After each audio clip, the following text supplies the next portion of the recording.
নমস্কার বন্ধুরা, welcome to my channel SB explorer. তো বন্ধুরা, সকলকে জানাই শুভ সকাল এবং হ্যাপি নিউ ইয়ার। আজকে বছরের দ্বিতীয় দিন, সারা বছর সকলের খুব ভালো কাটুক এই প্রার্থনাই করব। তো আজকে বছরের প্রথম দিনে যারা চ্যানেলে প্রথমবার এসেছো, অবশ্যই সকলে একটা করে সাবস্ক্রাইব করে দিয়ে আমাদের সাথে যুক্ত হয়ে যেও।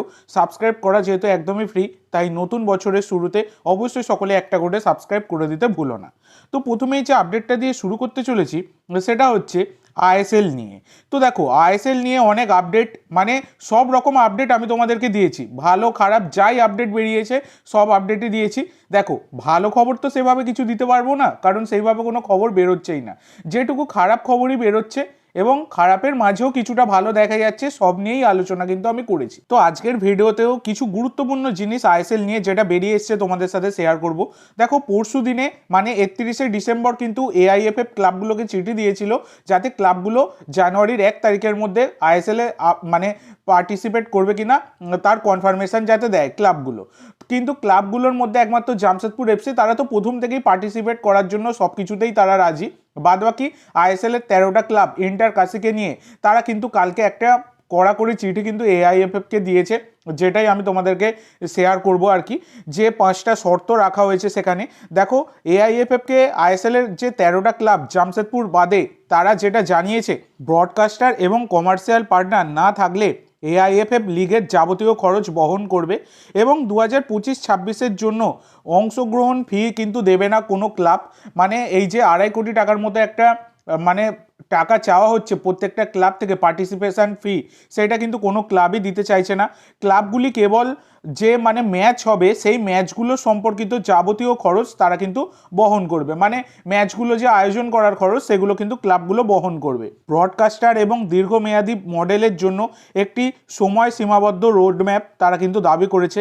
অন্তর্বর্তীকালীন মরশুমকে কার্যকর করার জন্য সরকারি সহায়তা।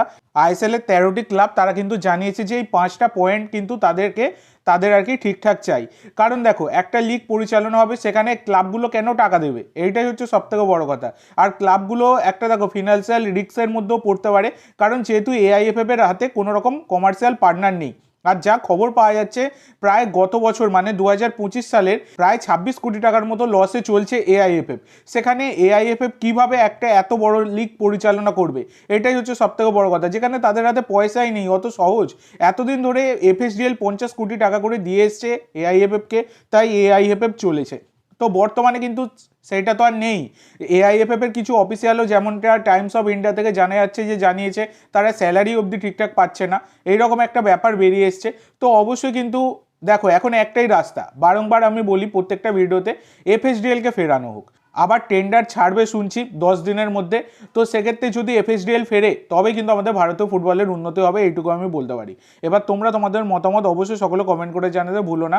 আর এখানে দেখো আরেকটা জিনিসও, যেটা এআইএফএফ একটা বলতে গেলে সমস্ত ক্লাবকে চাপে রাখবে বলে বলেছিল, যে ক্লাব এবারের আইএসএল এ পার্টিসিপেট করবে না তাকে কিন্তু রেলিগেট করে দেওয়া হবে।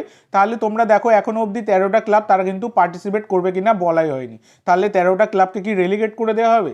এগুলো আনতাবড়ি কথা, এগুলো কিন্তু বোঝা উচিত এআইএফএফ এর যে কোথায় কি গলদ আছে। ফিনান্সিয়াল একটা রিস্ক কিন্তু থাকবে, সেক্ষেত্রে কমার্শিয়াল পার্টনার অবশ্যই দরকার।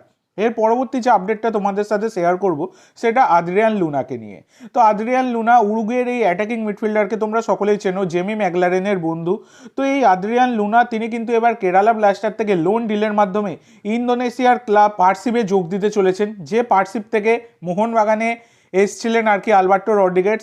তো সেই পার্সিবে কিন্তু তিনি লোন ডিলের মাধ্যমে কেরালা ব্লাস্টার থেকে যোগ দিতে চলেছেন। আইএসএল এর এই অনিশ্চয়তার জন্যই কিন্তু এইরকম পদক্ষেপ নিয়েছে কেরালা ব্লাস্টার। তো এটা দেখো, ভালো কি খারাপ বলবো না, এটা লুনার জন্য ভালো, কিন্তু আমাদের ভারতীয় ফুটবলের জন্য খারাপ, এটাই হচ্ছে ব্যাপার। তো আজকের জন্য এইটুকু বন্ধুরা। ভিডিওটি ভালো লাগলে অবশ্যই লাইক করো, শেয়ার করো। আমার চ্যানেলে প্রথমবার এসে থাকলে চ্যানেলটি সাবস্ক্রাইব করো আর কমেন্ট করে জানাও ভিডিওটি কেমন লাগলো। ধন্যবাদ।